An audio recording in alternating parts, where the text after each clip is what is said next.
We can't have you walking up and down the Champs-Élysées looking like a tourist undertaker. Another thing, never a briefcase in Paris, and never an umbrella. There's a law. That sounds quite snarky. Obviously something dealing with France. It is a woman, and it's a movie I know you've seen. My. It's a movie we did on the podcast, even. Really? Oh, yeah. I'm guessing it's not the Umbrellas of Cherbourg. It is not the Umbrellas of Cherbourg. But it was from that season. Oh, my.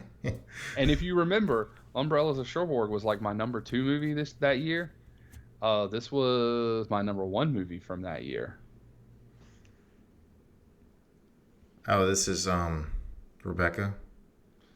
Oh, it is. No, not Rebecca. Sabrina. There you go. You got there. Wrong girl's name.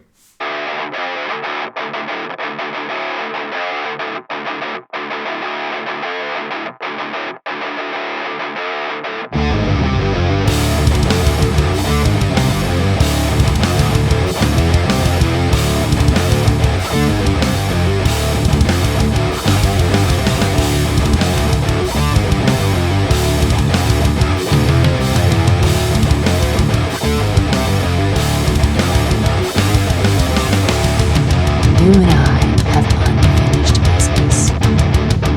Oh? And what's so stinking about it?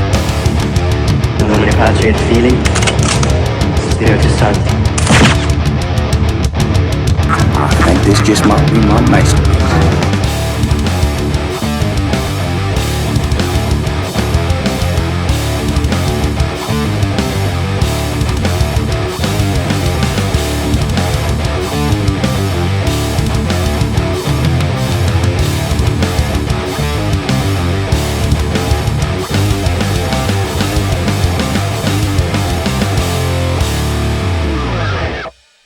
Welcome to Season 3, Episode 11 of the Average Joe's Movie Clubcast. This is Justin.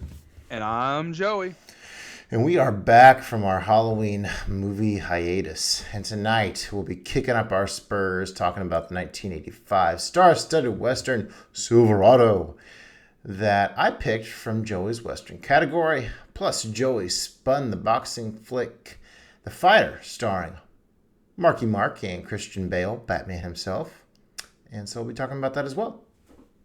And just a heads up, we do discuss all of our full thoughts on these films. So if you've not seen a movie and you don't want spoilers, please just skip ahead or go watch them and come back. You know, whatever floats your boat.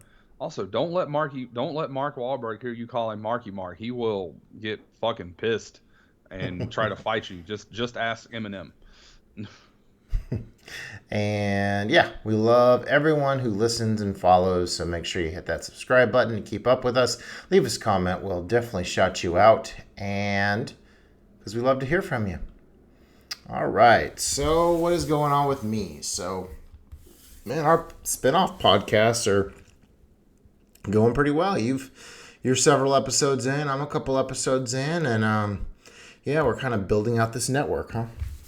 Oh yeah, dude, I'm having a ton of fun doing that, and like we just finished recording my 6th episode, which will be out in about a month from right now when this one, because this will come out first. So be on the lookout. It should be, I want to say it's December 12th or 14th, whichever one of those is a Sunday. It should be on that day. So if you want to hear me and Justin talk about Jean-Claude movie Cyborg, come and check that out in about a month. And I know you just put up Lady Hawk with our good buddy Ben. Yep, earlier this week. So yeah, and then I've gotten to most of the folks that I know pretty well, so I'm going to kind of venture out, see if I can grab some heavy hitters from the movie talk world and see who I can lure into my den to chat about movies with. Should be interesting. Nice. Oh, go ahead. I was going to say, yeah, because I mean, I'm going through, like, I'm trying to get just my friends, like, I've gotten a couple, some of them we don't even really talk about movies that much, but they just like the idea of watching some bad movie and then coming on and talking about it. So I've got a couple people lined up. I'm hopefully going to have my cousin on, Okay. my cousin who wrote our theme song. So I think that'll be real cool. He's really big into horror, and I guess I'd be amiss while we're talking about this not to mention that tomorrow, the 14th, which I guess this will probably come out on the 14th or the 15th. My newest episode, Leprechaun, is also going to drop with one of my other friends, Rosa. So I've been trying to alternate between Carl as the host and then a different guest host, but we'll see what happens. So. And yeah, the movies. I mean, the pandemic's still kind of going on. Got my booster shot, but yeah, lots of movies out in theater. Want to see some of them. Might go see Eternals tomorrow. See how it plays out. Like to see that French Dispatch with from Wes Anderson.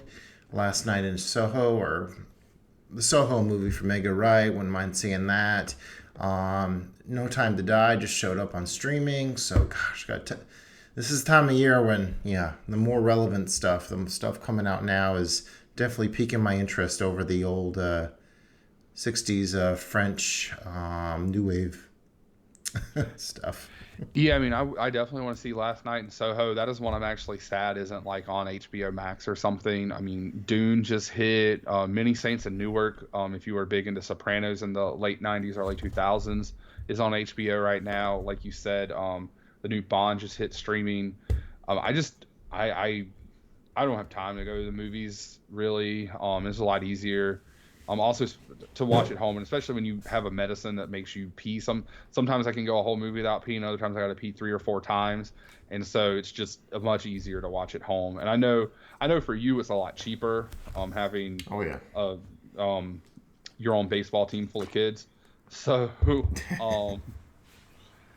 but yeah, no, there's a lot of good stuff out right now, and I'm looking forward to it. I think I've watched more movies during 2021 than I ever have of any movie than any other year during which the movies came out, other than maybe the heyday of at the top of Marvel, and so I would go to 4 Marvel movies in a year or something. But I mean since Shang-Chi just hit D+ and Jungle Cruise, I'm hopefully gonna watch those pretty soon. Okay. And I'll probably wait for Eternals because I heard very not good stuff about it. So I just probably wait for it to be free on D+. Yeah, I'm curious. I know people are pretty hard on those comic book movies, so I guess I'm out to be the contrarian, but obviously I'll speak it how it feels. Oh, well, yeah, but this isn't the normal, they missed this from the comic or whatever. This is legitimately, the lowest rated Marvel movie, overall. So it's rating, lower than Thor and Hulk. So or Thor Dark World to be specific, not Thor or Ragnarok. But, so I'm a little apprehensive about it, especially after, Black Widow sadly did not knock my socks off. Oh, really? I was really impressed with that movie. Oh, one more point of interest. So I've been playing a little video games lately. I've been playing a little Mario 64. Hell yeah, son. Told my boy's big into Mario Odyssey, so I was like, if you really want me to play Mario Odyssey, let's 100% Mario 64, and we were up to 114 stars. So, yeah, it's been cool kind of getting back into that. I can definitely use Mario a lot better now than I did back in the day when I used to hand over my controller for my friends to do the wall jumps. So, yeah, it's been kind of a cool experience. I actually couldn't wall jump in that game because my N64 we bought secondhand off my cousin, which I mean I got it for Christmas. I didn't give a shit. It was an N64. That's all I cared about. And but the joystick was real bad. Just no one else could use that joystick but me. But I couldn't. It was not. I couldn't wall jump with it. It was too messed up to wall jump. So the only game I've really been playing recently is a game that holds special meaning to both you and I, and that's NCAA football. Okay. Yeah, not playing it on the PS2 like we did back in the day. No Mordor versus Winthrop, GameCube. Unfortunately. Oh, yeah, it was Cube. Yeah, that's right. No Mordor versus Winthrop, sadly. But I've been playing. I had my own dynasty, and I was I was in like year 10 or something. I was in year 10, coming off back-to-back national championships. And I decided I was just gonna play Road to Glory, and so I've got uh I'm the quarterback at the University of Massachusetts. Because I like to go to the small schools usually to start with. So, but that would be hella cool. I know you're looking into getting a PS5. Um, but I think that'd be hella cool. So next year when NCAA football, well, EA college football comes out next year, we could do like an online dynasty and relive our college days. That'd be pretty sweet. Yeah, be down with that. All right. Any other points of interest? Not really, other than I got a buddy of mine. He's actually moving tomorrow, and he's a guy I met at GameStop. He was a regular, and then surprisingly enough, he also was a customer at my new job. And he's moving. He's moving all the way across the country in the morning. But he was nice enough. He gave me some deer sausage and deer hamburger. So I am pretty stoked about that. So Billy, if you're listening to this, brother, you're the man. Hope you have a safe trip, and hope you enjoy living out in Potato Land, brother. Make some chili out of that. Sounds pretty good. We're gonna make some brats and maybe some chili or something. I don't know yet, but we're gonna get to it. It's gonna be pretty lit, as they say. All right, let's get hot and heavy in the movie talk with the What Would You Watch game. I struggled quite a bit on what to pick here, so this is what I came up with. A little Schwarzenegger combo.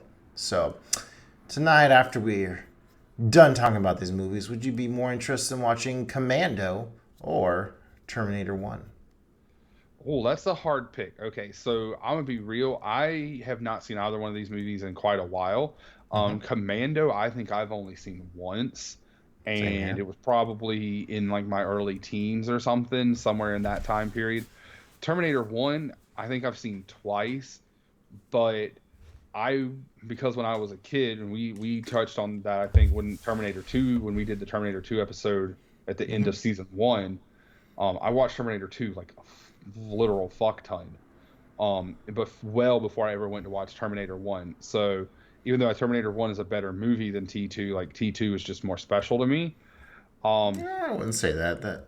That's debatable, but I still need to reevaluate Terminator 1. I think typically it's I don't know if it's a better action movie. It might just be a better movie, but that's another debate. So that's hard to say. It'd probably be whatever kind of mood I'm in. If I want something that's like, they're obviously both gonna have guns and explosions and fighting and shit, but Commando is like, I don't want to say it's a war movie, but it's him. It's like more tongue in cheek, right? Yeah, well, he's got to save Alyssa Milano, but it's also a little bit more like he's just fighting mercenaries or an army, and then Terminator's like, you got this killer robot. Coming down a whole police station. Yeah, it's probably gonna be Commando by a small hair, because I've seen it once opposed to twice, and it's been years and years and years. I'm kind of savoring Terminator just because it's been a long time, but in reality, it'll hopefully, if I'm feeling up to it, I'll be Rocky versus Drago. We'll see. Oh, the special director's cut? Mm-hmm. Nice. I need to get on that, but I would probably want to watch like Rocky before I got into that. Because that's how I live my life. Mm-hmm. All right, let's get into what we've been watching, and it's been a long period of time. We mentioned most of it in the Halloween special, but let's see what we come up with now in the good, the bad, and the ugly.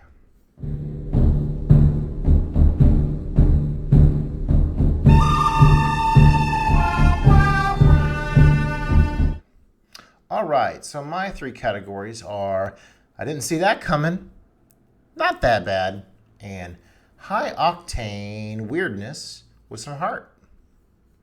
All right, so mine are When in Rome, Dumber Than Hell, and that's not dumber than hell, that's dumber than hell, and Big Brother.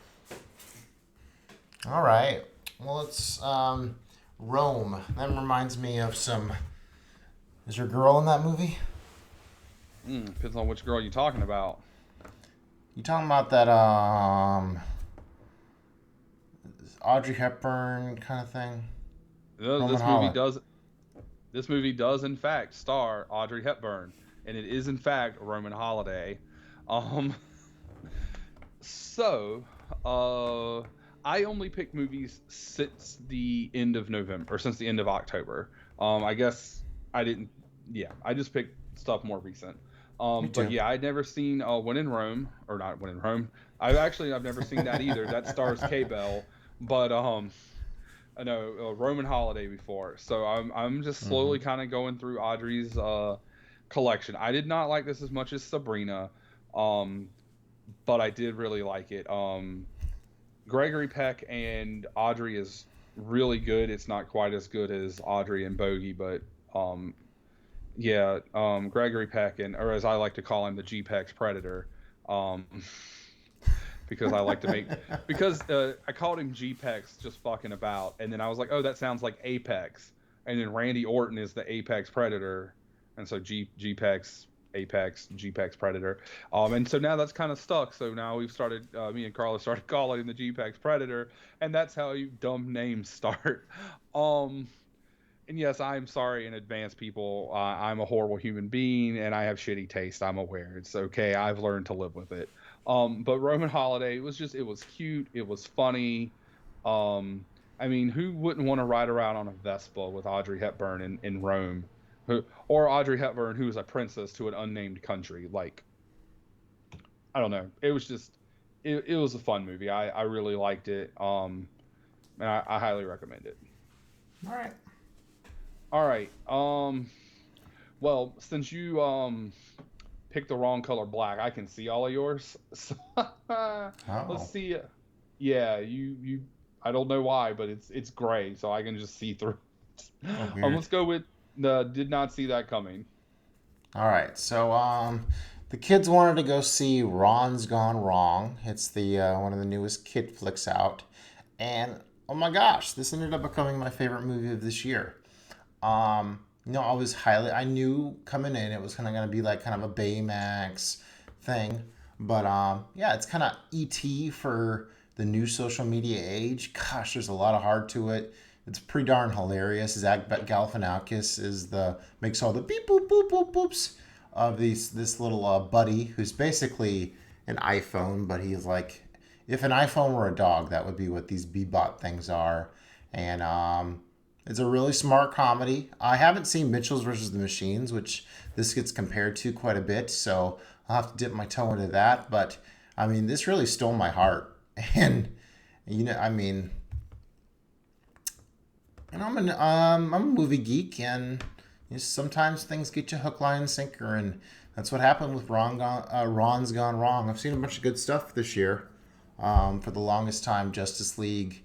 The long cut was up at number 1, but yeah, this had the heart. This was smart, and it kind of wavered in the middle, and then it got me back at the end, got that tears going. So I was highly impressed with this thing that was made by Fox, and then Disney bought it up, and there's even like some Star Wars and Marvel's references in there because that's what they do now. Like in Free Guy, they throw a little Star Wars and Marvel in there just to be like, yeah. We own this IP. We're gonna throw all this stuff in, but I enjoyed it quite a bit.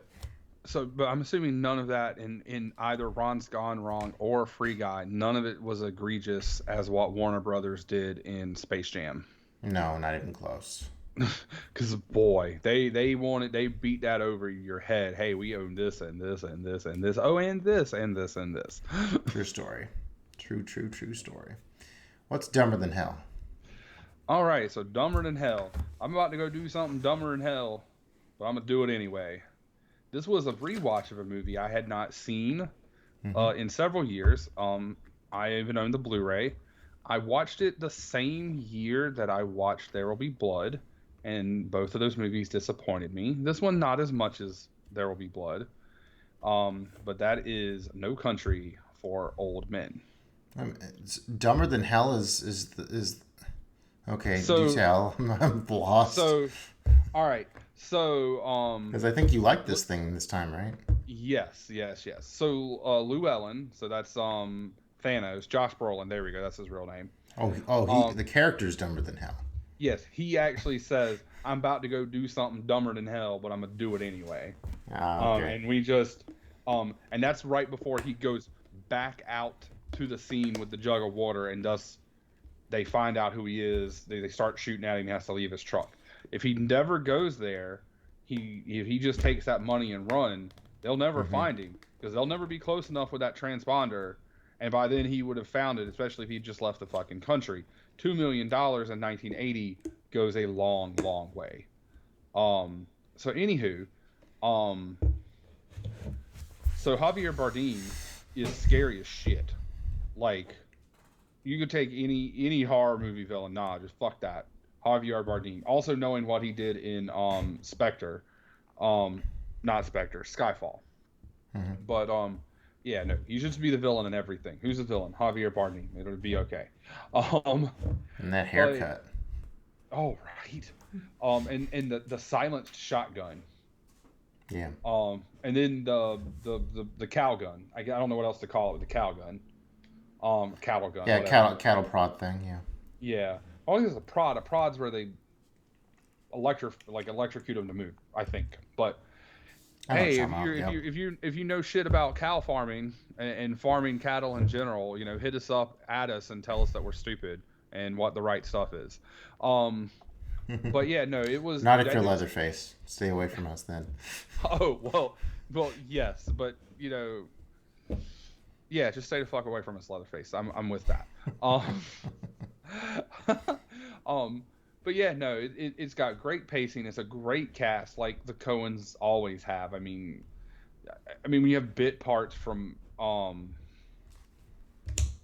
I just blanked on his name. Josh Brolin?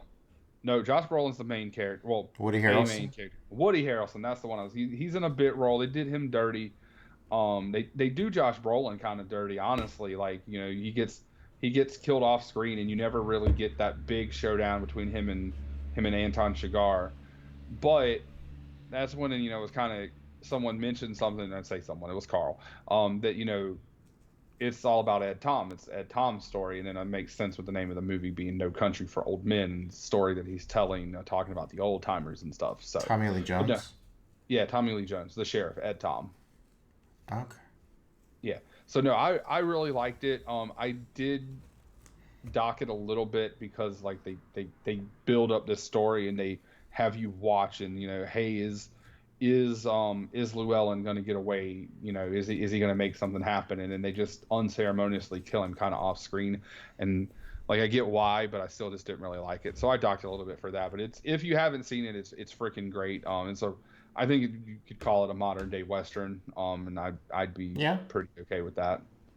I would be real. I wish you would pick that instead of the movie you did pick. So, but we'll get to that. Never make him happy. No, I didn't. This movie's just better than that movie. Yeah. I mean, yeah. Okay, True. then. Yeah. Yeah, I think. Yeah, I appreciated it a lot more. I saw it just like maybe 3 years ago again, and I appreciated it a lot more on the second go. And I recall him making a real dumb decision heading into that off-screen thing. It worked for me. Yeah, the whole embodiment of death being the villain there. So yeah, check out my Letterboxd review. All right, what should I talk about next? Not that bad. Not that bad.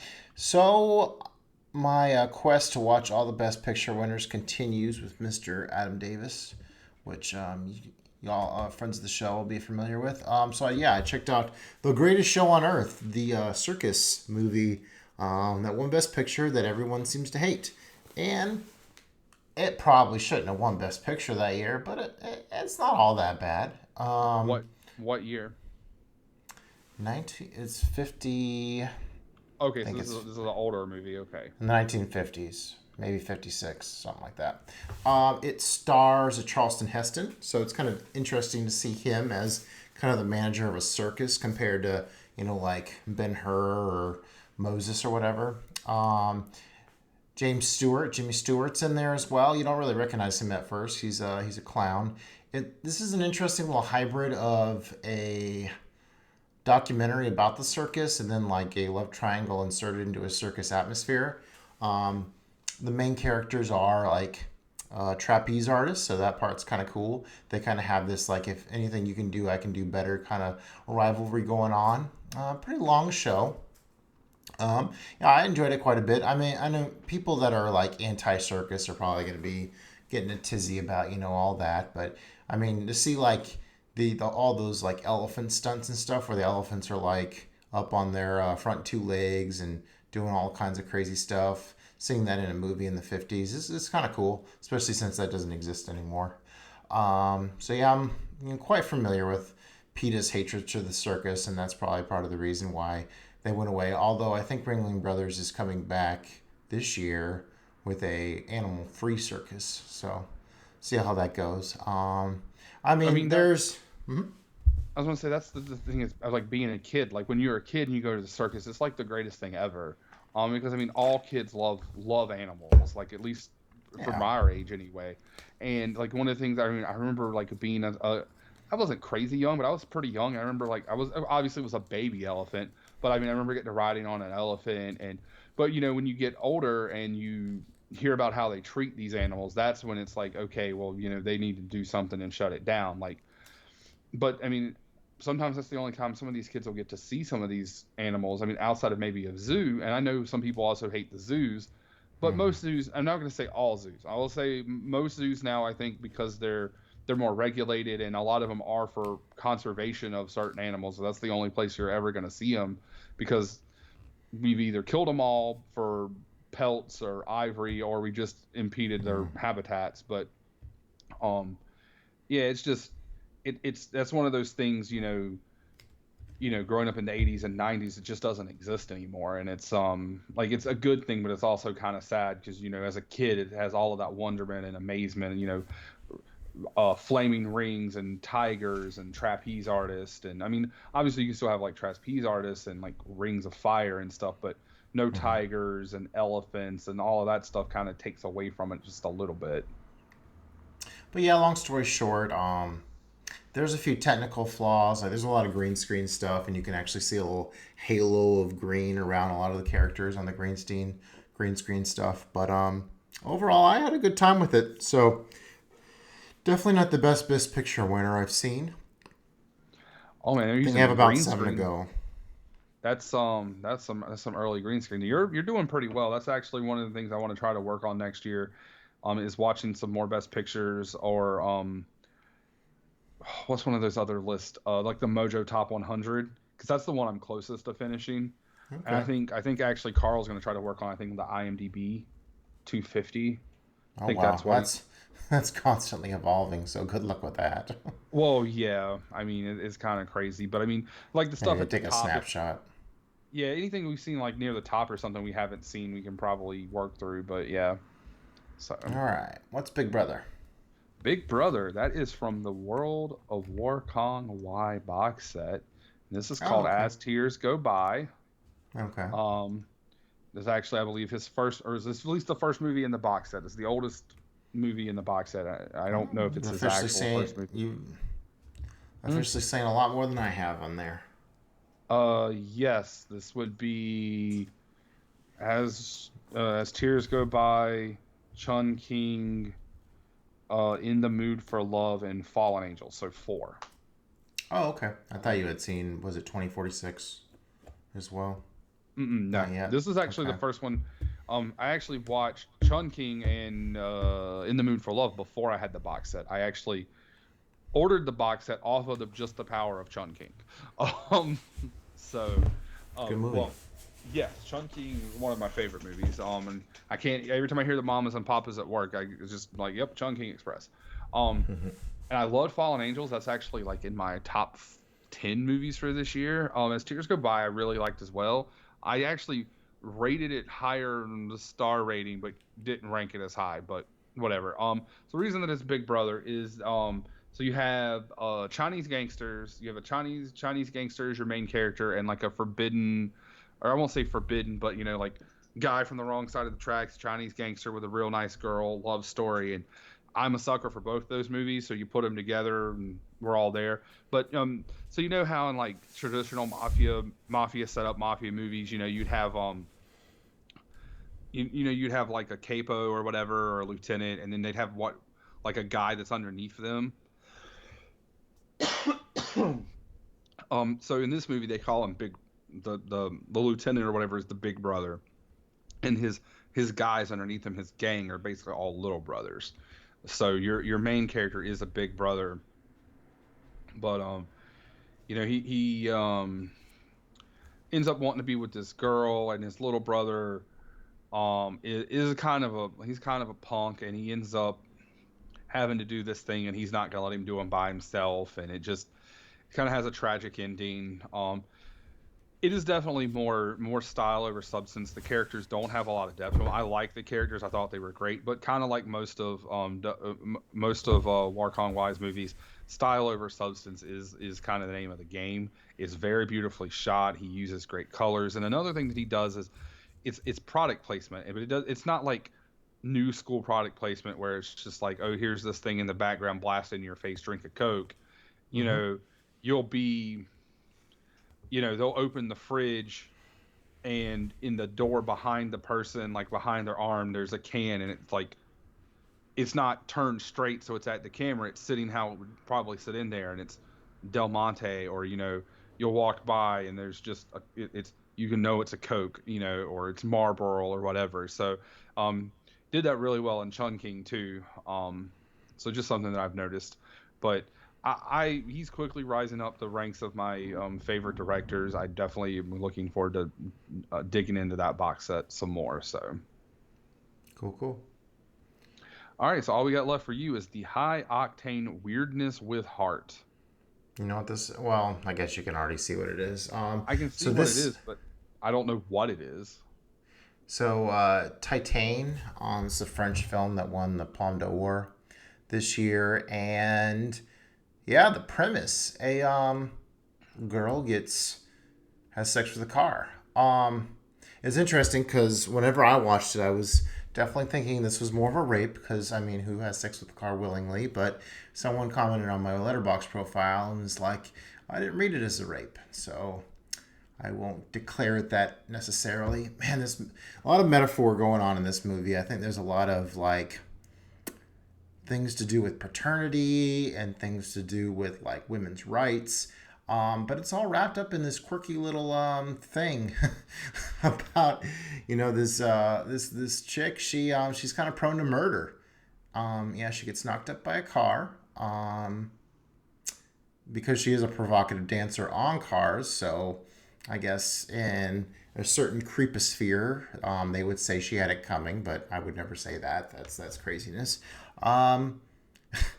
She starts like leaking oil out of places, and then she kind of goes like underground and like hides off in this other identity. So there's like kind of a sexual identity aspect to this thing. It's pretty wild, and kind of heartbreaking at the same time. So Titane, and by the way, I guess the car, not only was she dancing sexy on it, but she did have a titanium plate in her head. So maybe it felt some kinship through that. Now, the actual girl sex scene with car, like, you know how some of like the gangster or like some of the more modern movies, like they'll be using like hydraulic lifts to like kind of bounce the front of a car. So that's like how this scene starts, is it starts bouncing like that. So there's kind of, anytime you want to talk about sexual assault, it's hard to like bring humor into the mix, but seemed like it was kind of done in a tongue-in-cheek way. I was kind of struggling how to word it in my Letterboxd review, and I called it farcical was the thing I came up with. Yeah, that's kind of an interesting take, like that they would not take, but an interesting idea that they would go with like a farce of a rape, or as someone else who saw it said that they didn't see it as a rape, which kind of the way you're describing it sounds like it. So if it's bouncing up and down, what it's got, the hood emblem is the phallic symbol. No. It sucks her into it, and like she's like being held down by the seatbelt. So I don't know. It's It's kind of hard to know how to it's kind of hard to know how to interpret, something you've seen just for the first time like that. I mean, yeah, and yeah, I don't know. That's strange. I mean, that's up there with getting raped by the woods in Evil Dead. So, Yeah, and people definitely take that one as a rape. So I mean, that one was held down, legs pulled apart, screaming in pain. I don't think there was any way to not take that as a rape. But I mean, that's also in a horror. I mean, that one's more of a horror than horror comedy than the rest of them in the movie, but it's definitely in the franchise. But it's definitely still a horror comedy. So like, I was don't that the know. first Evil Dead? That was an Evil Yeah, Dead 2, was it? yeah, that was Evil Dead. It probably happened in Evil Dead 2 because Evil Dead 2 just kind of remade Evil Dead 1. Okay. But It's been a long time since I've boy, seen it, so it's hard. too It's too kind of. too much to the chagrin of Mr. Carl Meyer, I fucking hated Evil Dead 2. Like it was one of my worst movies that year that I watched it. But No, you're but wrong.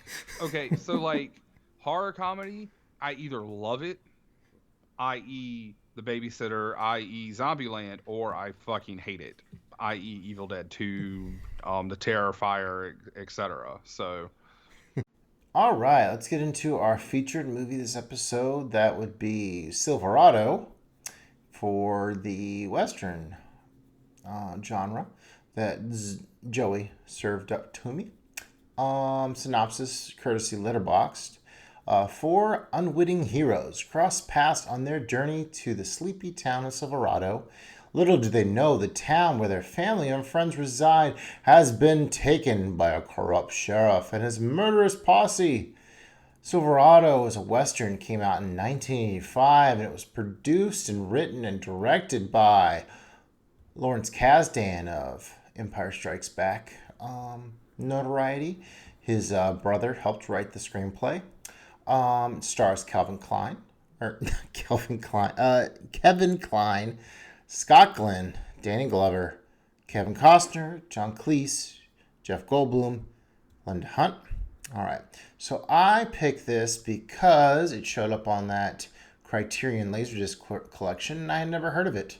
Good director, good cast. What could go wrong?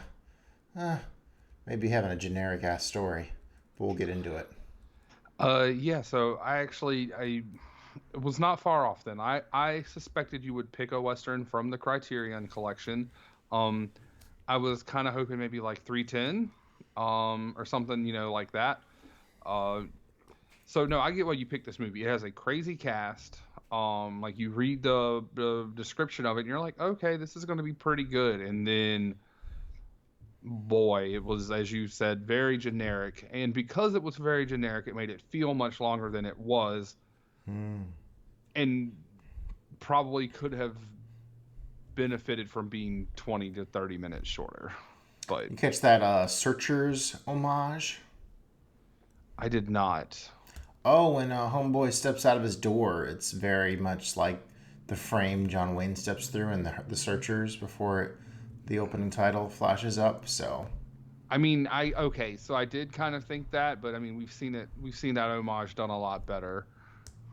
gotcha. All right. In a movie you don't like, but that's neither here nor there. A Western I don't like? Well, the movie itself isn't so much a Western, but it does take place in parts of it take place in Texas, especially that part, and it's walking out the door of a church.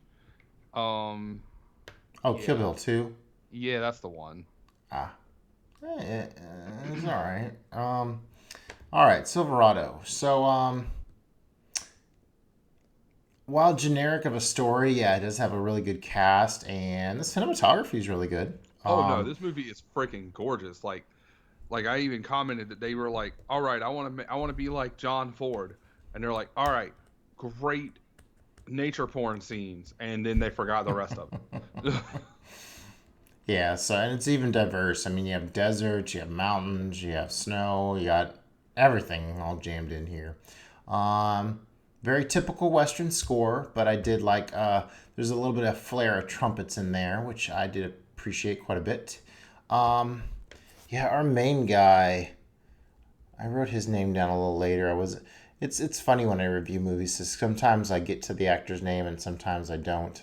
We talking about Peyton by Kevin Kline or the other guy, Scott Glenn's character, I guess. Yeah, Scott Glenn's character. So he finds Kevin Kline out in the middle of the desert in his pink pajamas. That was kind of cute. Kevin Kline, I always think of him more of as a comedic actor. So I wouldn't say he was. It would have been a little nicer to see somebody a little grittier in this role, but So I feel like maybe they wanted this to have a little bit of comedy to it because of Kevin Kline, because of John Cleese, Jeff Goldblum, like Danny you, Glover. I mean, yeah, Danny Glover, but I mean, he's also an action guy. I mean, Predator, and I mean, Lethal Weapon is also. I mean, he has a buddy cop movie. It's also an action movie, even though that was still a couple years But away. he always kind of has a lighter touch to him. So Yeah, I mean, but yeah, definitely. And I mean, Costner at this point is a baby. I don't really know what else he's been in. We're several years away before Dances with Wolves or Robin Hood or Waterworld or any of that stuff. So, um, I even said, I was like, man, he looks like a baby, and Carl was like, yeah, and I'm like, yeah, and this was the year I was born. Like, oh my God, I'm so old now. it was cool. Yeah, because most westerns you see with him, like Wyatt Earp, and God, he's in so many of them. But yeah, to see him as like the hothead kind of shoot 'em up guy was kind of cool.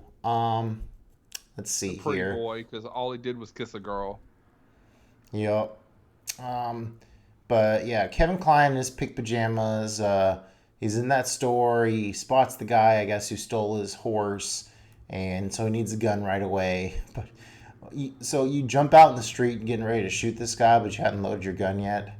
Okay, good move. Your gun that's falling apart too. On top of that. Yeah, but it instantly shoots no problem. Good thing those pajamas were droopy because you got that bullet hole right there in his crotch. So Brian Dehaney plays the Sheriff Cobb. So we're introduced to him, and he's best buds with Peyton. So yeah, he vouches the fact that he killed this guy because he stole his horse. And then we go into the bar scene, and there was racism in the Old West, Joey. Yeah, there was. Surprisingly, the only time they said that word in this movie. I mean, there was a lot of racism towards Danny Glover and his father, but that was the only time they dropped the hard R on the N word there. At least that I noticed. I might have missed one, but I think that was the only time. Okay, I didn't realize they did that, but I'll take your word for it. Yeah, they treat Danny Glover like shit. There, which is quite unfortunate. Guy buys a whole bottle of whiskey, only gets to take one shot of it. Was feeling for him there. So that is definitely a theme throughout this. I love John Cleese as an actor, but in the role of a Western sheriff, not so much. I mean, if he did it like in Monty Python or something, like I feel like it would have been fine. But yeah, because he was supposed to be like, like a hard. I mean, I don't want to say a hard-nosed sheriff, but he was playing a character straight. There wasn't comedy to it so much, and that's just it just seemed out of place.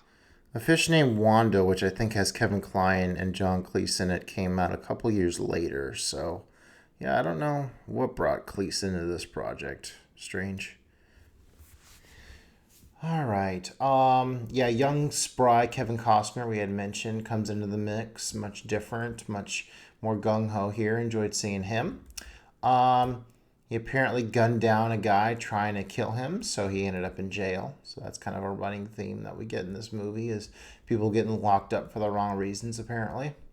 All the guys are sharpshooters. They ride out of town. Some good nature porn, as Joey likes to say. Glover is already headed out of town, and he's the, what's the word? Pitual? No. Anyways, he's a sniper, and he caps a bunch of the guys pursuing him, so they get away. And now we have our four horsemen of the apocalypse. I mean the movie. So, Oh, you mean the Four Horsemen? Woo! Lots and lots of pretty scenery. Definitely the highlight of this movie. We get our first act of chivalry when they come up on a wagon train that's been robbed. So a couple of them head down to a canyon to go and get the poor common folks' money back. That was a pretty cool scene. What's the actor's name? Something Scott. Oh, Scott Glenn. Okay, so he pretends to be like a crook on the run, and one of the guys kind of smells it out, but it still plays out how you would expect. And his buddies are up there capping, and he makes a distraction with releasing the horses, and so they get the money. Quite funny that the suspicious guy that was part of the wagon train that went along with these random good-hearted men to help save the wagon train's loot gets capped like right away after he's like, oh. All right, so they finally get to Silverado, and Glover takes off a little early. He wants to go check out his family farm, which unfortunately has been ravaged. I think the home's been burnt, and anyways, they want to like move some kind of cattle ranch into that land, so that sucks. Yeah, his mom died, which is who wrote him the letter, and then they're trying to push his dad off the land, and they even have the altercation, where he's the people from the gang, which I cannot remember the name of right now. Yeah, me neither. Yeah, they show up and they're like, "This is our land," and Danny Glover's like, "Yo, get the hell off my land, or we gonna have some issues," and then, which leads to the scene a little bit later. So Klein buddies up with Linda Hunt, who is a little lady from Ncaa, which I also think reminds me of the Edna Mode character from Incredibles. That's where you're talking about the lady at the bar, right? Yep. That's where the hell I knew her from, and I could not place it. And Carl's like, I know it too, and he like looked it up, and he's like, oh, she's just in some TV shows. It was fucking NCIS. Okay, that's. To be fair, I haven't watched a ton of that show. I definitely watched more. The one with CSI. Nope. Criminal Minds. That's the one I watched more. I did watch a decent amount of CSI back in the day, though. As well. I see that they brought it back and they're actually calling it CSI Vegas now. Yeah, I think it's just a mini series. It's like a 6 or 10 episode, like real short. But I mean, it's got William Peterson and Marge Helgenberger, and yeah, so it's got like all the main characters who were still alive back in it. So okay. So then we get the unfortunate scene where Danny Glover's dad gets killed, left for dead in the river. Quite unfortunate. And they take his rifle, which I didn't notice, but was an important plot point later on. Okay. We see Cobb is not as friendly as we thought because he fires his chief of gambling supervisor and gives him a good old punch in the gut and gives the job to his buddy Klein. So that happens. Then from here on out, it kind of just boils down to a typical Western, where the new guys in town come in, they see that things are fucked up, and so yeah, they got a feud against those rotten apples. So, but there's a few twists in here that make it a little different. Lots of horses hurting people, which is a little different. Did you notice that? Here the dude jumps out and just domes, like he makes his horse jump over the guy, and it like domes him in the head with the horse hoof, and I was like, "Yep." And that's a little retribution, because he was like doing target practice out in the desert, and they tied his hands and his feet, and they had the horse run over him. So I guess eye for an eye there. I just kind of thought of that. Oh yeah, and then the fake hand. Oh, you saw that too? Yeah. Oh no, it was so obvious. I mean, like hell of a shot. Because Glenn Scott, whatever his name is, dude was a hell of a shot. Like you're talking about all the dudes are sharpshooters, but like he's the ultimate hombre. Like he's the one you want taking the shot. Like whatever tight situation you need. Probably fast forwarding a bit, but that's okay.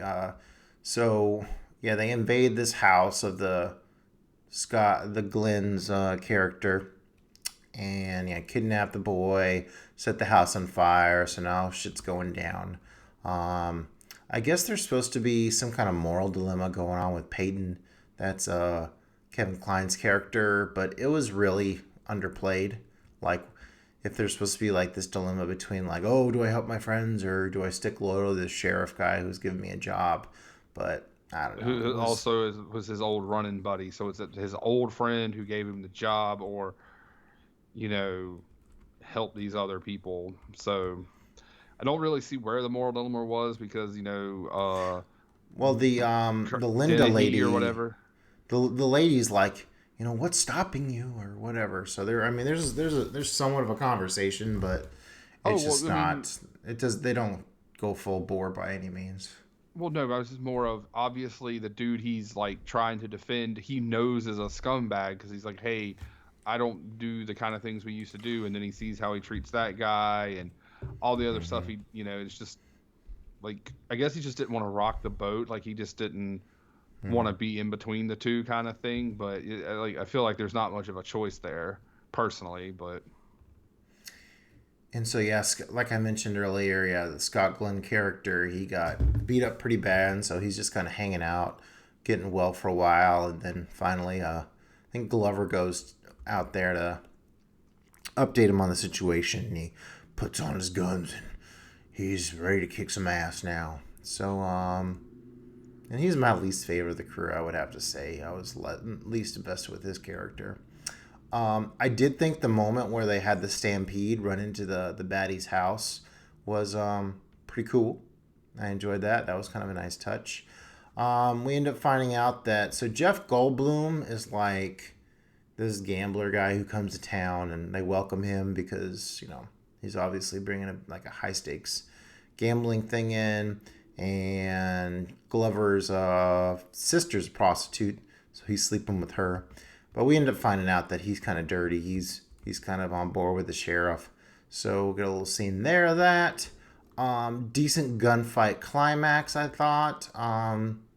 It was entertaining. Forgettable, but entertaining. It's pretty much like any other gunfight climax you'd see.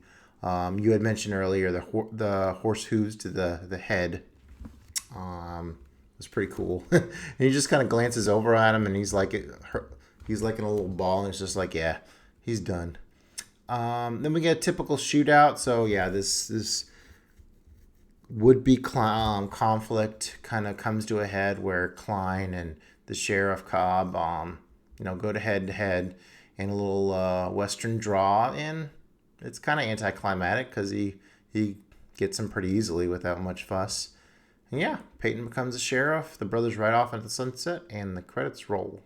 So, I guess if you've never seen this Western before, you'd really like this here Silverado.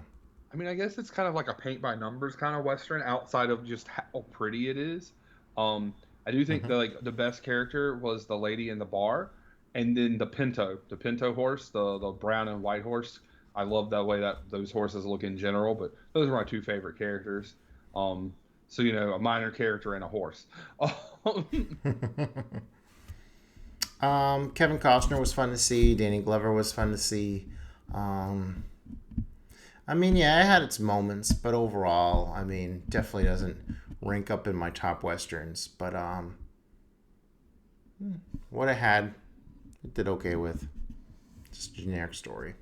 Yeah, it was very generic. Like, I think, honestly, like, if you take away the star power, even though some of those guys were young and they weren't the stars they were going to become, like, obviously they still had the talent, and I think that helped it as well. But like I said, it was kind of paint by numbers. Like, I gave it a 2.5, just so 5 out of 10, so average.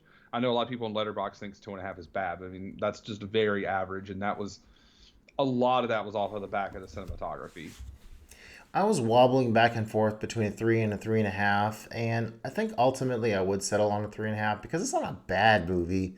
It's just overall, when it gets down to it, it's very typical Western in terms of, two factions fight over a town, they fight, and there's a few interesting character dynamics thrown in to spice it up, but for the most part, not every movie that gets thrown in the Criterion Laserdisc collection is a all-time banger.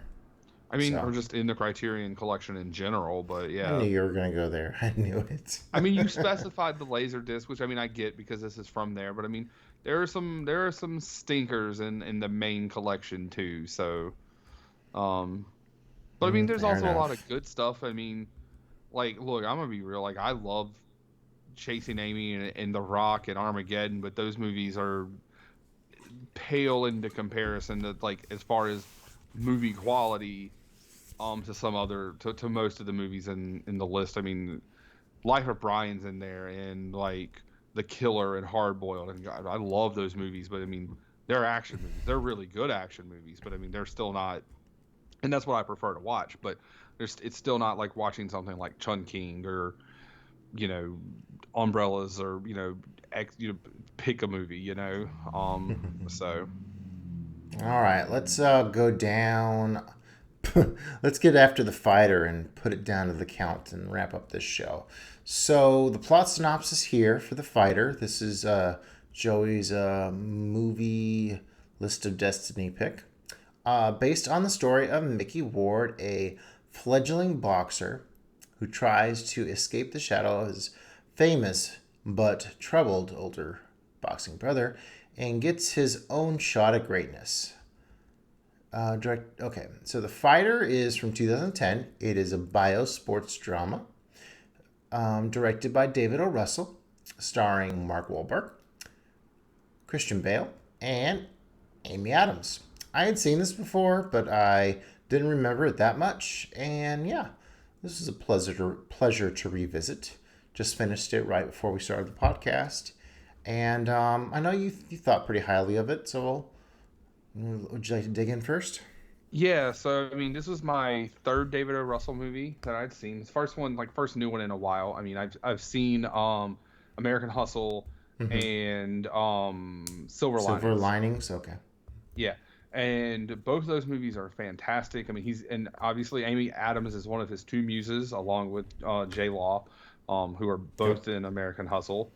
Um, I thought it was like a good movie. I definitely enjoyed it. I think, like, before we just kind of delve into like the plot of it, my main problem, and I put this in my letterbox review, is I had a problem seeing Mark Wahlberg as Mickey Ward and Christian Bale as his brother.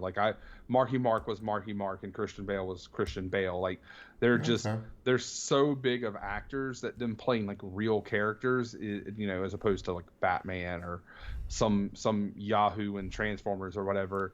Even Um, with Bale making himself look like a drug addict like that? I mean, yeah, I mean that.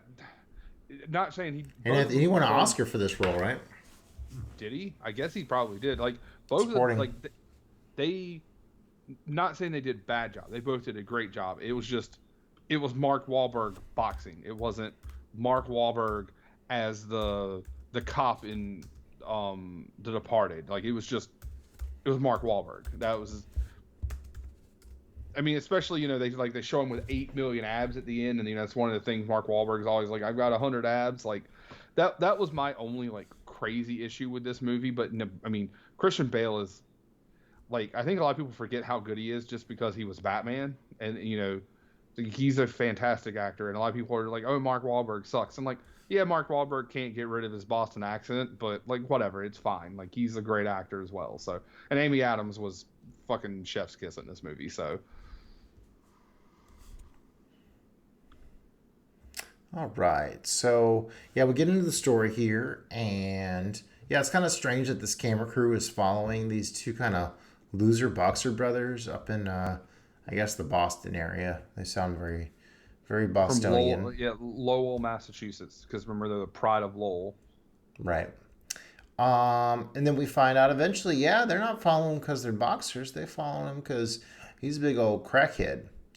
Yep. Um, My first thing, and I guess this was, I was thinking it was meth, and then it's like, oh wait, this is set in the early '90s, definitely crack, which we looked into it a little bit after the movie. Like, some of the stuff that they were saying was the early '90s, was like the late '80s, but whatever. It's based on a real story, not a one for one. This is 100% accurate, so like whatever, it's fine. We find out his older brother's quite the swindler. Shows up late to training as a result of him being an addict. So yeah, he's a big mess. Marky Mark, he's training for fights, and the fight he's training for, the guy ends up being sick, and so he has to fight a bigger guy. They convince him, hey, he's a little bigger, but he's raw. He's been on the couch for a few weeks. No, this guy's a monster and They beats were the like, yeah, shit out of him. he just got out of prison. He's been sitting on the couch. It's like, bro, what the fuck do you think he did in prison? He sat there and just got yoked, or Yeah. stage yoked, I guess, in this situation. Yep. And in the whole mix here, guy comes up and is like, hey, you really need to, get some professional training. You could be somebody. And so we really see that dynamic between his mom and his brother kind of being the shitty management team. And gosh, that the sisters that surround the mother and agree with every word she says, they're quite almost cultish. Yeah, it's just I guess their dad wasn't, well, there were multiple dads, but yeah, it was the mother is like clearly that strong patriarch or matriarch, excuse me, and like they just kind of go with what she's it's super pressure, like, oh, you don't want to talk to your brother, or you don't want to do this, and it's, you do anything for yourself that might hurt them with their hands out, being his manager, whatever. Oh, well, you're hurting the family, kind of thing, and playing on that heartstring. Brother, his claim to fame was the fact that he fought Sugar Ray Leonard back in the day, and he really will not shut up about that. Every sentence has to do with that. But we do see he can hold his own. I mean, he was a fighter, so he can hold his own in like a street fight. He can definitely throw a punch. Plus, he's high on crack, so Oh yeah, not feeling much like, pain. yeah, ask our boy Al about that. And so yeah, like I mentioned before, Mark gets beat up by the guy. Comes back home, he's all ashamed, so he doesn't want to follow up and go on this date with Amy Adams, who's a bartender who he impressed. She like shows up at his place and it's just like, what happened? And so they go through that. He doesn't want to show his face in town, so they go to a foreign flick where a guy like walking in the theater is like, hey, I heard this has great cinematography. So that kind of struck a chord with what me and you do. I mean, I was just about to say, like, you realize that you're that guy, right? Guilty as charged, I guess. That's what I do. I mean, whatever. There's nothing wrong with being like, I mean, I've heard this movie has, like great cinematography or whatever, but like clearly that set the stage that he's way out of his comfort zone, because he lied. Like, why'd we come here? Oh, some guy I worked with recommended it, and she's like, a guy on a road crew recommended a foreign film, and that's when we find out he was embarrassed and blah blah blah blah blah. Yeah, he was sleeping hardcore in the movie. All right, so let's see. They get close, but the family wasn't sleeping. He just closed his eyes, like every dad ever on the couch. Yeah, the family is hardcore. Has this like inner circle vibe going on, and they want to call his new girlfriend this MTV wild girl, even though they all look like they're inbred. So that's what it is. Well, they thought that she was better than them because she went to the University of Providence or Rhode Island, to be a high jumper for like a year or 2 years or whatever. But so Dickie, he hears this thing about him getting picked up to go train all the time, and he's like, no, I can raise some money. So he goes and tries to sell this pyramid scheme to the bunch of Cambodians, and they're like, man, you're racist, we're not dumb. And then he sets up this whole like fake prostitution sting where he gets his girlfriend to start giving a guy a blowy and roll up on them like cops, and then the real cops roll up with the guy that they already did this scam to. I mean, they're doing this to multiple people. Jesus. All right, so yeah, so the cops are going to arrest him. Wahlberg's told, hey, just stay here or whatever. But he's all about defending his brother. That's the Bostonian way. Dinner or whatever that his brother tries to run to, and they won't let him inside. And then yeah. Yep. And so Wahlberg gets his hand busted up in a fight with the cops, but he gets released. But yeah, Dickie goes to jail. And he's in jail for a while. Like, they don't really specify how long, but it was 3 or 4 he because Dickie didn't fight for a while, and then he went through 3 or 4 fights. I mean, those fights are months and months apart, so you can train. So he was Mm-hmm. in jail for at least a couple years. Yep, starts to relapse in jail, but always thinking about his boxing. Um, Now, I don't think he everybody. began to relapse in jail. I think you mean he began to detox in jail. Um, yeah, he was a detail. Yeah, the phase you go through when you're like really like freaking out because you're addicted to a substance and you can't have it Yes, anymore. he was detoxing. Relapsing is when you would go back Go to back using to it. the substance. Gotcha. Yeah. Yep. Good catch. All right, so his documentary finally comes out on HBO. He gets his whole like band of prison guys to watch it with him. Everybody's watching it on the TV. Yeah, and they clearly see it's Crackin' America documentary, and that bitch mom of Mark Wahlberg's kid in the movie, Mickey, Y- is having her watch this crack shit on TV, and he's About bitching her at her uncle. about Yeah, that. yeah. He's not happy that his ex is, letting his kid watch that. Although their mom, Dickie and Mickey's mom, doesn't let Mickey's kid watch it. So there's that at least. True, true. In contrast there. Dickie's enjoying it. It's like, yeah, you do fucked up shit when you're high until, he sees his kid in the frame and I guess he's reminded, like, damn, I'm on the outsides and boy doesn't have anybody. So, mother, yeah, still in kind of denial about this whole thing. I guess they kind of act like, oh, they were tricked into this documentary, but I mean, based on the footage that we see, I mean, there's a lot of talk about crack in it. So obviously, that was probably what they were after. Um, Mickey goes back into training. He must agree that he has to stay as far away from Dickie and Ellis as possible. So he dips it. Okay, so he has his hurt hand and he dips it in rice. Any idea what that's about? Kind of like when you get your iPhone wet, you dip it in rice and it fixes it. I mean, I made that joke. That's the only thing I can think of. Maybe It's it's like a some, moisture thing, though. yeah, maybe it's supposed to like take the toxins out or something. I don't really know. That's it's kind of strange. Let's see. What does Google tell me? Oh man, the crazy pack of sisters. They find out that Mickey is with his girl Charlene. I think something like that. But they're training and they're about to get it on. It's a pretty sexy scene between Mark Wahlberg and Amy Adams, and the pack of crazy sisters go up to the door, start banging on the door, acting like a bunch of inbreds. Okay, so this says that it's developing for necessary hand strength. It's important to have strong enduring hands. Not only will strong hands be less susceptible to injury, but the added grip endurance allows the fighter to continually clench the fist while striking round after round. Interesting. Thank you, Joey. This is the point where they show that Mickey's career starts to build. They jam in a bunch of really brief fight moments, which is kind of unfortunate that we didn't get a little more of each of these fights. But yeah, he's successful. Got a pretty cool musical note here. They play this back in the saddle music. Um, all right, and of course Dickie says, this new management's no good. They're gonna rip you off or whatever. They're full of shit. They don't know what they're talking about. They're just jealous.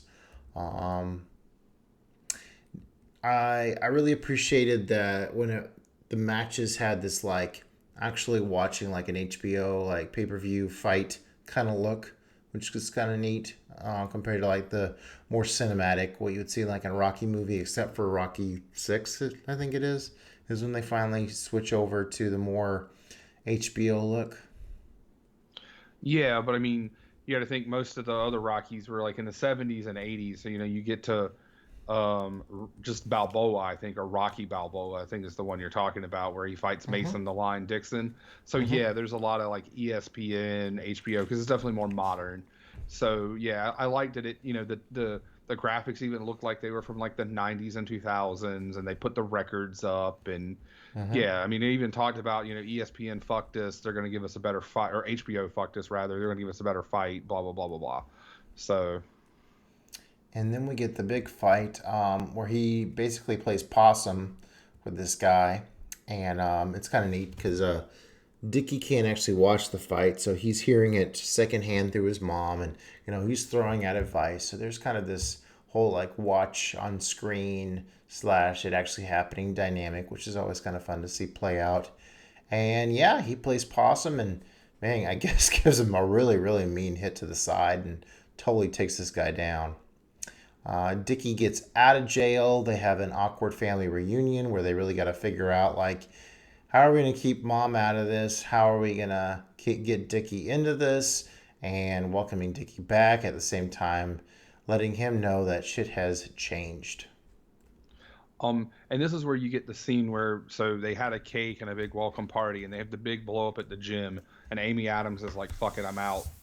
And because she's been the one kind of advocating to get away from the drama and the crazy shit because it's just not good for Mickey.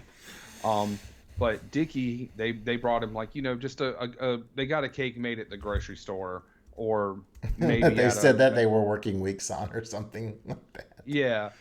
So I mean, maybe they might have been working weeks like selling crack or something to afford it. I don't know. They don't sell crack in the movie. They just kind of look like it. But anyway, he takes the cake with the lid off and just starts walking down the street, and then he ends up at his old crack house, and he gives him the cake and goes past it, and he actually goes and finds Amy Adams, and they kind of fight a little bit, but then they're both like, hey, we both love Mickey, we got to figure this out. And then Mickey shows up, and they kind of start, hey, we're figuring everything out here. So yeah, I love that scene. He starts ringing the doorbell, and like she's cursing at him in that little Boston accent or whatever, and he's constantly like interrupting her by keep ringing it. And yeah, Amy Adams kills it in this movie. At whenever just like her tenderness as like a girlfriend or whatever is so believable and genuine, and she really embodies the accent. So yeah, she's dynamite in this. Yeah, and like to me, like obviously I've seen her because I've seen her in American Hustle, even though it's been a while. But you think of her typically more family movies, or at least that's where she kind of got her start. So for her to be out there just throwing like F-bomb after F-bomb after F-bomb, I was like, all right, girl, what the fuck? Go on with your bad self. So yeah, Mickey gets a title fight. Dickie is included in the mix because he swears he's reformed. I thought it was funny whenever he snuck in the picture and was giving a little high five. Mickey is set to fight this Irish guy who has the title, and the Irish guy is in England somewhere. Yeah, I think it was London. And yeah, he's definitely overlooking him, thinking like he got matched up with the wrong guy here. This fight definitely has that HBO feel. Yeah, and so like the whole time they're like, oh, Mickey's getting the shit beat out of him.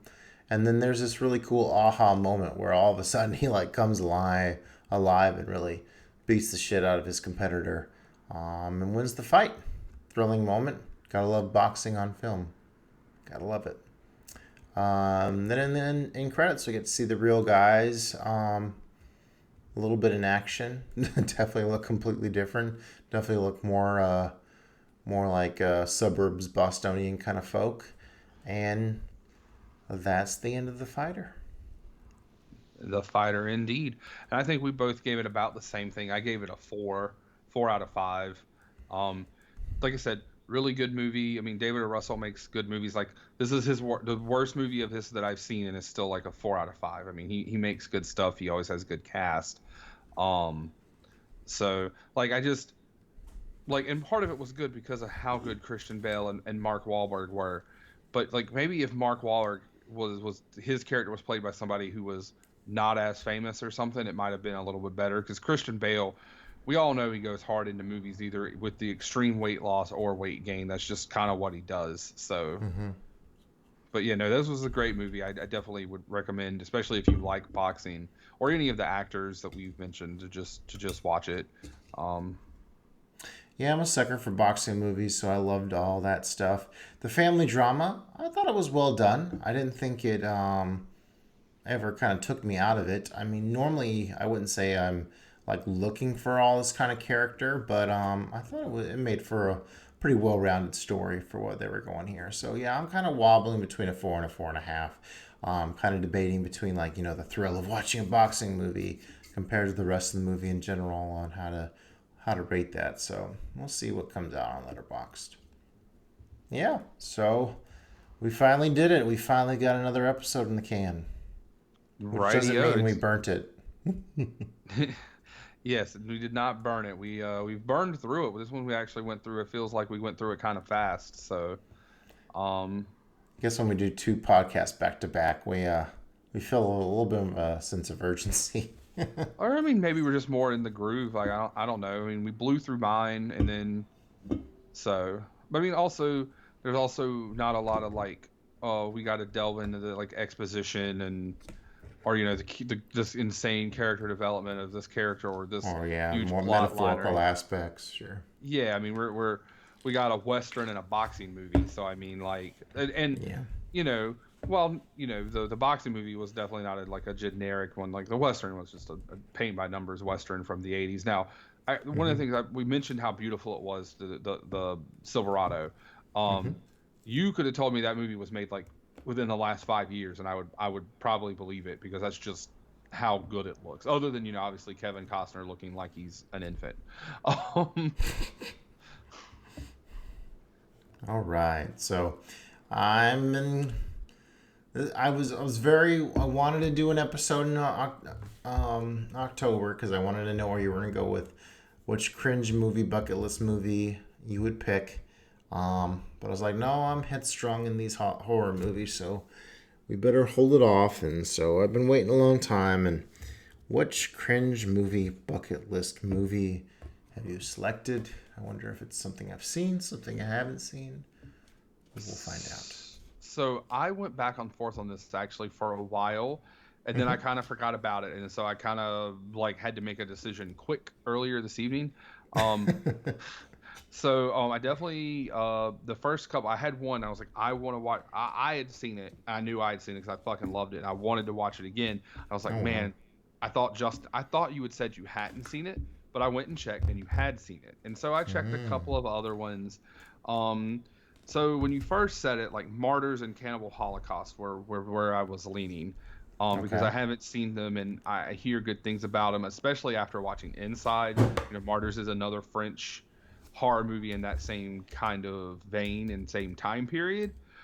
But I ended up I am pretty sure I have seen this movie.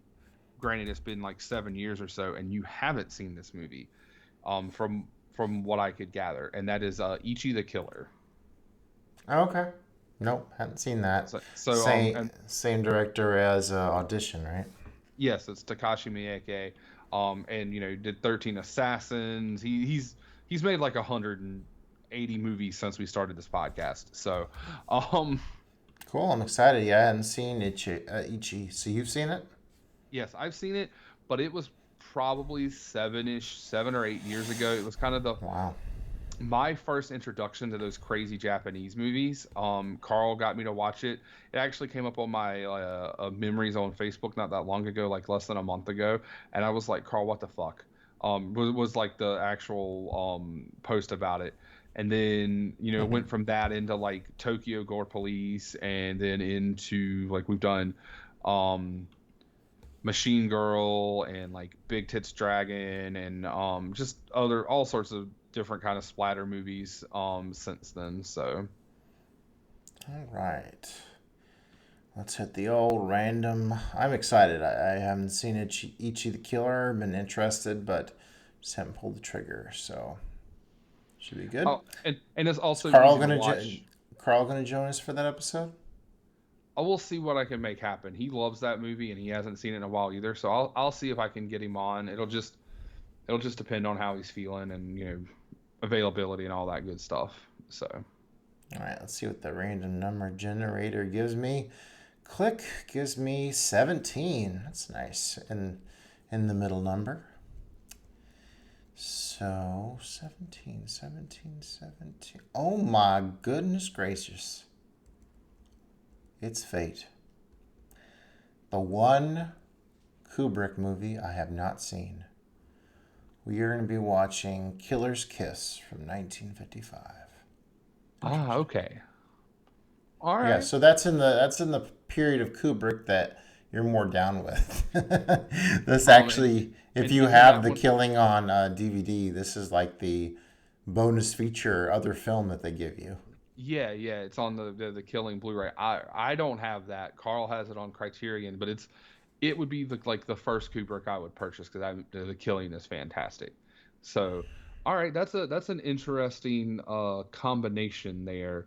Um, Ichi the so Killer and Killer's Kiss. Gosh. Ichi the Killer's Kiss. Yeah, so we missed Inner Space by one and Scorsese's Kundun by one. So Okay. Killer's Kiss. Yeah, this is one I always think about. I'm like, yeah, it's in that case over there, but not tonight. But it will be on our Alrighty. next episode. Yeah, well, give me some good stuff. Because we're doing new movie November, so we're trying to watch at least one new movie a day or keep that kind of pace. Which also was me counting down to 1,600 logs and 200 movies for the year. Not 200 new movies, but 200 total logs for the year. It's helping me drive that pace. So, Killer's Kiss will help with that. So, Cool, cool. All right. Oh, you get to give me a category. I do, and I thought about this. I won't say long and hard because I would be real. I forgot, but I ran through a couple quick scenarios. And I'm not really going to say I might hold on to them for future stuff because they were pretty decent. But what I came up with was I want you to pick a movie that is directed by one of the great American directors, one Mr. Billy Wilder. Oh, okay. Yep. And that, of course, that ties into my quote because he directed that movie. So it's the only movie of his I've seen, which was Sabrina, which we've already done. So I suspect you will not pick that one. But I I've do heard have a nothing. Billy Wilder rank list. Oh, nice. So I've only seen one. I own Some Like It Hot, which I bought strictly off of the power of Sabrina. I hear The Apartment is fantastic, Double Indemnity. So I'm just Sunset Boulevard. yeah, I just want to watch more of his movies, and there's not a reason that we haven't been watching them. We just haven't. So this will force the issue for one of them. So. And Billy Wilder was one who he fled Germany during the Second Reich, right? Or is it Third Reich? Third Reich during Reich's Nazi rise. occupation during the Holocaust. Yeah. I'm gonna bring up his filmography just to go through it for shits and giggles. Because let's see here, what have I seen? I've seen quite a few of the big bangers. Damn, he died in 2002.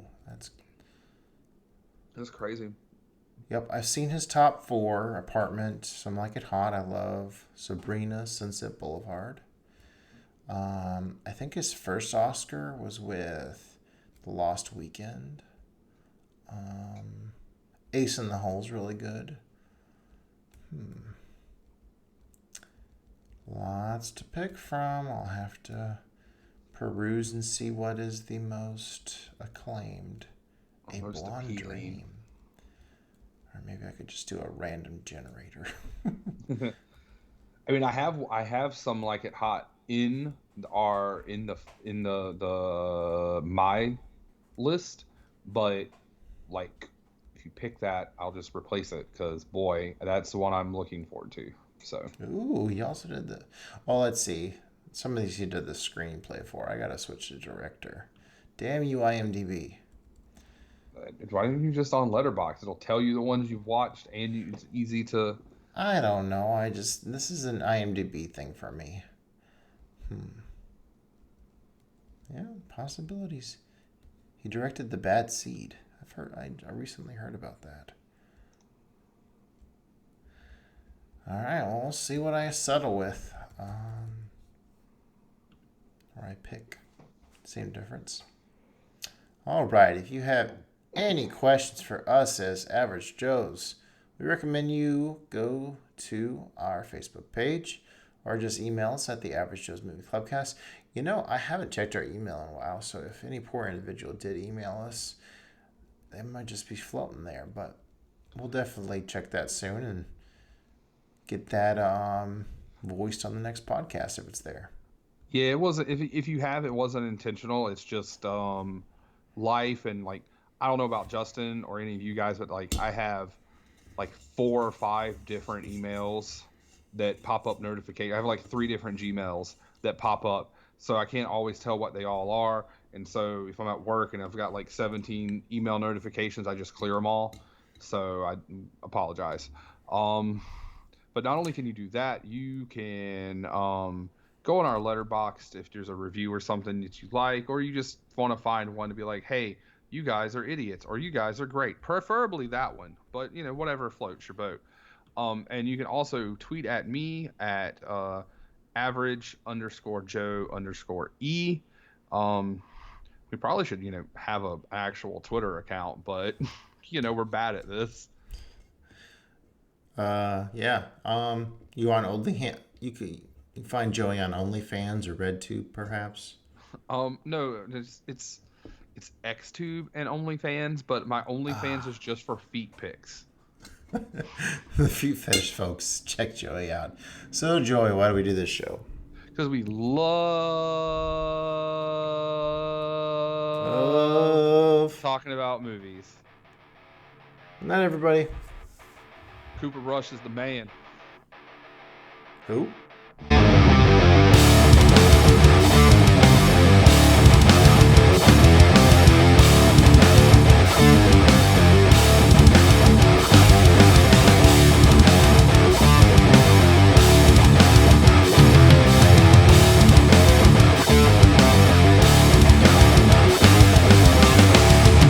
You and I have unfinished business. Oh? And what's so stinking about it? Non mi piace il feeling. Spero to start. I think this just might be my masterpiece.